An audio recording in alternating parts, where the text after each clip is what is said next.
নমস্কার, কেমন আছেন সবাই? চলুন আজকে আপনাদেরকে চিলি পনির রেসিপি করে দেখাই। প্রথমে 200 গ্রাম পনিরকে এই রকম ছোট ছোট কিউব আকারে টুকরো করে নিলাম।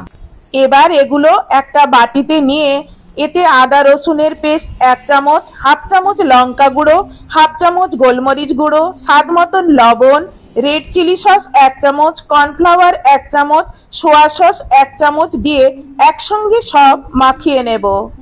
এবার এগুলো ফ্রাই প্যানে অল্প তেল দিয়ে পনিরগুলো ভেজে তুলে নেব। আজকের এই পনিরের রেসিপিটা দিয়ে আপনারা রুটি কিংবা ফ্রাইড রাইসের সঙ্গে এটা খেতে পারবেন।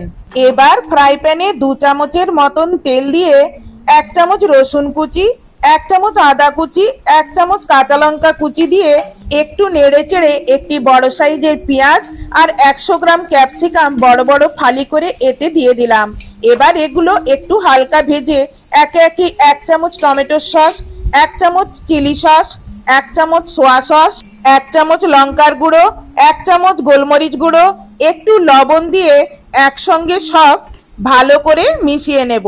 এবার গ্রেভির জন্য ছোট একটা বাটিতে 1 চামচ কর্নফ্লাওয়ার, হাফ কাপ জল দিয়ে গুলিয়ে নিয়ে এই মিশ্রণটি ওতে ঢেলে দেব আর সাথে ভাজা পনিরগুলোও ঢেলে দেব। এবার এগুলো একসঙ্গে সব মিশিয়ে নিয়ে এবার এতে 1 চামচ সাদা তিল ছড়িয়ে নিয়ে আবার এইটাকেও ভালো করে এর সঙ্গে মিশিয়ে নেব। মেশানো হয়ে গেলে অল্প একটু চিনি আর গরম মশলা মিশিয়ে নিয়ে এবার গ্যাস থেকে নামিয়ে অন্য একটি পাত্রে ট্রান্সফার করে নিলেই তৈরি হয়ে যাবে চিলি পনির।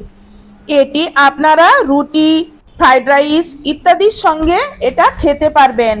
আর আজকের এই রেসিপিটা যদি আপনাদের ভালো লেগে থাকে তাহলে ভিডিওতে লাইক, কমেন্ট, শেয়ার করবেন আর নতুন নতুন আমার ভিডিও পাওয়ার জন্য চ্যানেলটি সাবস্ক্রাইব করবেন।